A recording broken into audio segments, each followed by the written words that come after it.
Now to officially this set the tone of the entire context of why we are here, the conversation ahead, the rewards and recognition, and also something that is very important. That's gonna be like the keynote sessions from the leaders that we are looking forward for. There could be no better person or no better leader who have envisioned this platform and continues to champion the conversation around leadership, innovation, and of course, nation building. Ladies and gentlemen, it's my privilege to call upon the dynamic, forward thinking, and driven by purpose individual, Mr. Dhruv Apte, to deliver the keynote address. Can we have a huge round of applause and welcome him, please? The theme of this addressal will be the power of storytelling, building influence, trust, legacy in digital age. Can we have a huge round of applause for Mr. Apte, please? Everybody. Good morning, everyone. First of all, I would like to introduce me and my team to everyone. This is Dhruv Apte, and I'm handling Enterprise World, Business Viewpoint, and the Bharat 2.0 So, on behalf of my entire team, my all young and dynamic team, I would like to welcome all the guests, all the speakers, all the nominees who have trusted us with their belief. So I would request my teammate to stand up and give a big round of applause to all the leaders that have joined us for this wonderful day. A big round of applause. So before we begin with my, I won't say keynote, it's just talk about what we do, what we want to do, and how we are going to do it through this platform or the Bharat 2.0 Conclave. So before we begin, I would just like to initiate an activity. I guess everyone has a pen and paper on their tables. So as we are talking about Bharat 2047, the year when we'll be completing our 100th year of independence. So I just want everyone to write one thing that everyone feels I personally should be able to do, I personally should be able to achieve when the Bharat will be in the year of 2047. So there is a concept of manifestation, and when you write one thing, think about it every time, and it says the universe tries to support it, tries to complete it for you. So anything, any simple thing or a major thing, anything that you want yourself to complete in next couple of years, I would like everyone to write it down, keep it in your pockets or like close to you, think about it, and the universe will try to achieve that for you. So I would request everyone to write one thing and keep that written sheet in your pocket or in your purse. So we call ourselves as business storytellers. We are a platform, or we are a team that wants to tell stories of all wonderful business entrepreneurs, business leaders, policy makers, and want those stories to reach entire corner of not the nation but entire world. So I am going to talk about the power of storytelling through my short keynote. I know it's a Sunday morning and everyone is eager to move towards next sessions, but I'll try to keep it short but informational. So it's the power of storytelling. It's power of what we want to do, as we call ourselves business storytellers. On this moment, let's ask ourselves a question. How many of you have ever felt undervalued? That means you have done something great, something good, but you think like you didn't get any kind of the kind of recognition, kind of appreciation, maybe anything that you would have get. So if any one of you think like you have felt undervalued, please raise your hands. Okay, very few hands then. So it's because what we feel, it's not a talent problem because Bharat is full of talent. The world is full of talent. It is, that's a storytelling problem because the work that you do, the problems that you solve don't reach to the enough people that can recognize you, that can give you the admiration. So it's not a big problem from our end. We just want to address that it's not a talent problem. So if you feel undervalued, it's not about the talent, it's not about the work that you have done. It's about the problem of narrative. As we talked in the video, the narratives, the soft powers is always about your thought process. So I would like to continue to the next slide with a problem. So let's imagine a story. Let's imagine a comparison. There are two products, let's say. One has better technology, better features, and lower prices. And the other has better emotional story and stronger brand narrative. So which one do you think wins in the market? Any guesses? Second one. Any one of you thinks the first one wins because it has actually better in the technology features and the pricing parts as well. Sorry? Yeah, it matters because the product that connects with you always wins. The story that connects with you always wins. Yes, there are parts like the specifications, the pricings, the positioning, but the story that connects with you always wins. That's our analysis. Again, people buy stories, they don't buy products. So it's about the narratives, it's about the marketing thing, it's about the story that we hear always, about the products, about the services, about the leaders that has done tremendous efforts to our brains, our minds, and that pushes us to buy the products and be their loyal customers. The brands and the stories. So again, if we talk about the brands and their stories, let's come to the obvious name. That is the Tatas. So right from the salt that reaches to your houses to the biggest airplane company in India, the biggest steel manufacturing companies in India, and the prestigious, luxurious car companies that are driving in the India.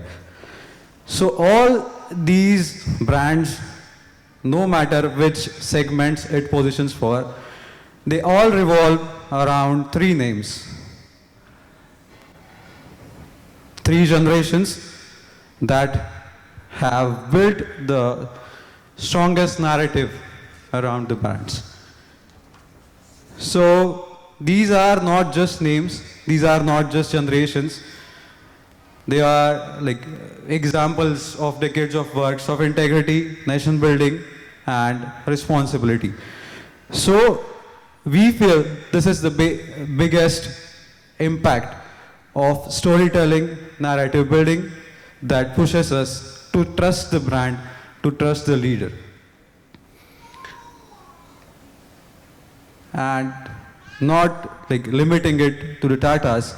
If we talk about the Apple, it is not just about the products nowadays. It's about the prestige, it's about the specifications, it's about how you handle this product, how you use these products in the market. Next, if we see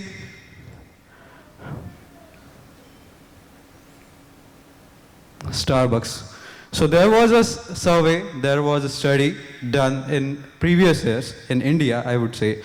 So if there's a good coffee shop and if there is a Starbucks, if the coffee shop serves good coffee, maybe it is budget friendly, and there is a Starbucks shop that serves similar coffee at the higher rate, people tend to go to the Starbucks rather than the just general coffee shop or the general restaurant. So that is the power of storytelling.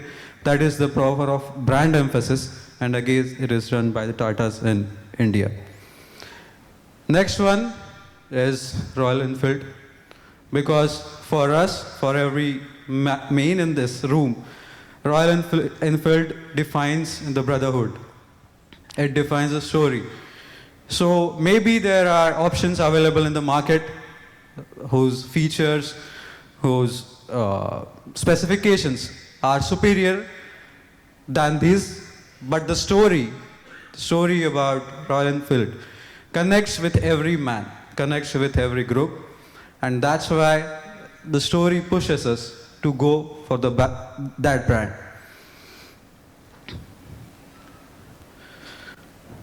So we say that is logic makes people think and stories make people act.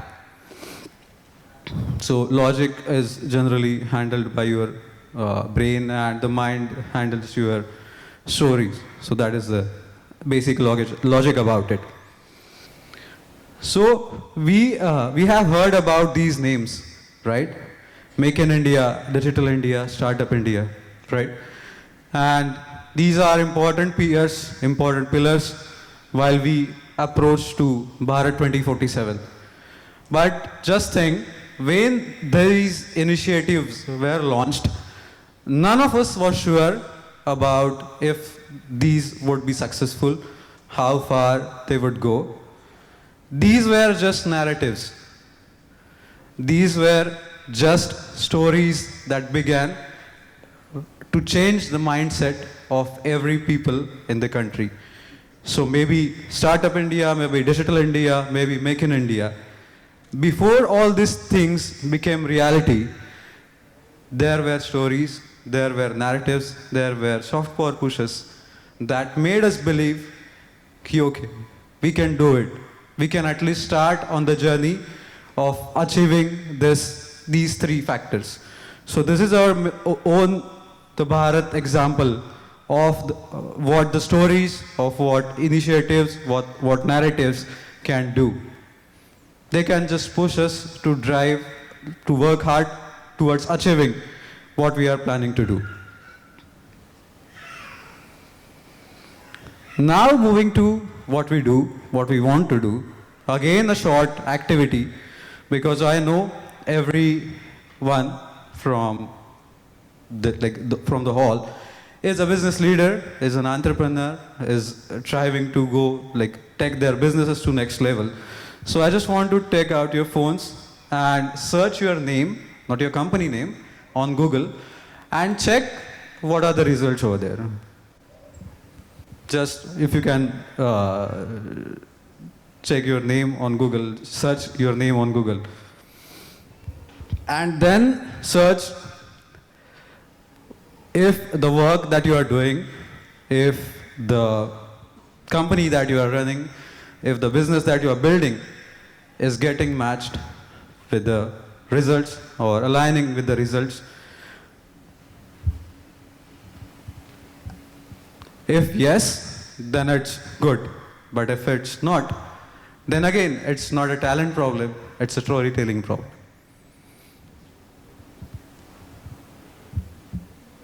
So I guess for most of us, the first search result would be of about your LinkedIn profile. That would be the but obvious reason. Then again, what appears next is about how you want the world to see you.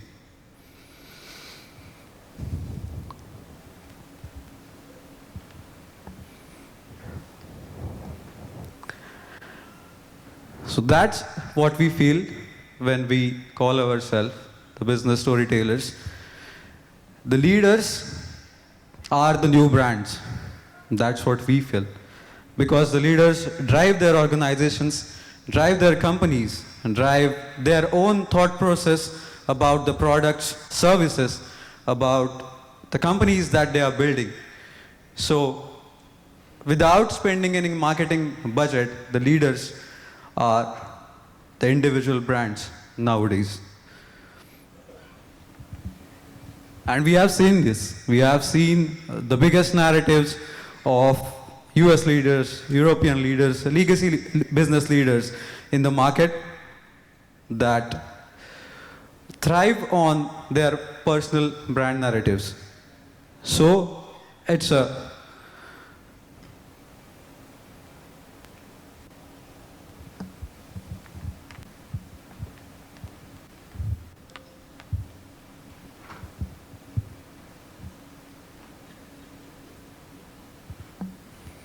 yeah. So there are, when we try to speak about the leadership narratives or maybe the leadership storytelling, there are a couple of points that I would like to highlight.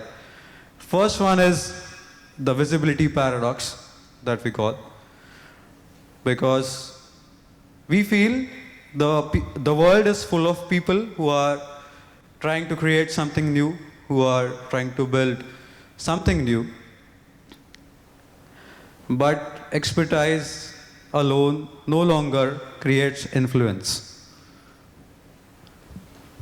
Because nowadays it's all about influence, it's all about narratives, it's all about authenticity, authority that you have on maybe the print, digital, AI media as well.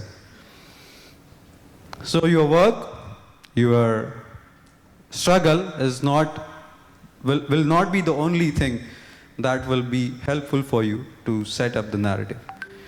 Stories build trust.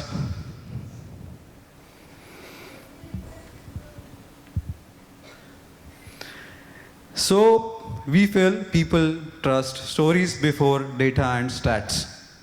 They do check the data and stats, but before that, people trust stories of the leaders and brands that they are investing in.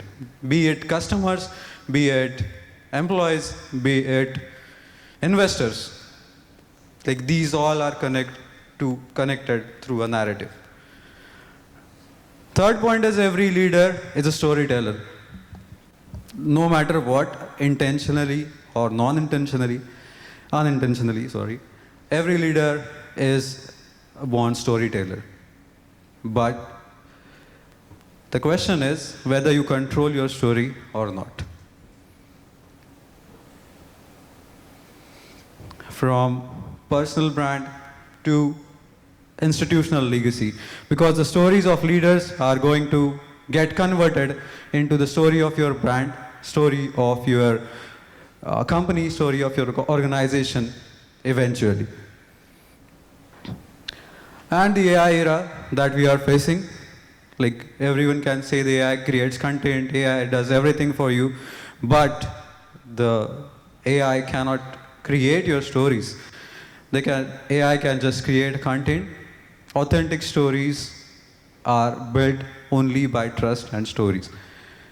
Leaders, when communicate, like who communicate properly, they will usually stand out from the leaders who lack of communication or fail to make the communication that they should have. So these are 4-5 things we feel are important in the storytelling part, or when you try to establish your thought leadership, establish your what we can say authenticity, authority. Moving to the next slide. What would people say about you on your retirement day? They won't be talking about the revenue, the products, or maybe the hours of work that you have done in your life. They will always talk about the stories that they have heard about you, have listened about you, have read about you. So, if you want to, leave a legacy, a good story for every leader, then the parameters that discussed in this last slide are important. And moving towards the end, these are the three questions we feel are important for every leader in this room to ask for. Like, what story am I telling? Who is telling it? And what legacy does it create? So it's not just like I should tell my own story. There should be people who will be talking about it, like us, obviously. And that answers the second question, who is telling it? And then, what legacy does it create? What impact does it have on the people, on the leaders, and on the next generation? So these are 3 points that I would request everyone to reflect upon. I would request everyone to just have a thought. Like, if you are trying to build the thought leadership, if you are trying to build a narrative about yourself, your company, your organization, your products, your services, maybe these are the 3 things that you should reflect upon once while you plan your storytelling process ahead. Again, I would like to end with this quote. Every leader leaves a story. The question is, how soon you are going to start to write it. So this is what Bharat 2.0 Conclave, Bharat Business Viewpoint magazine, and the enterprise world is trying to do. We just want to share your stories, leaders of every entrepreneur, business leader, to like every corner of Bharat. Try to motivate to people who are trying to crack the code, because at the end, the stories push the stories of new India, new Bharat. Thank you. Thanks a lot.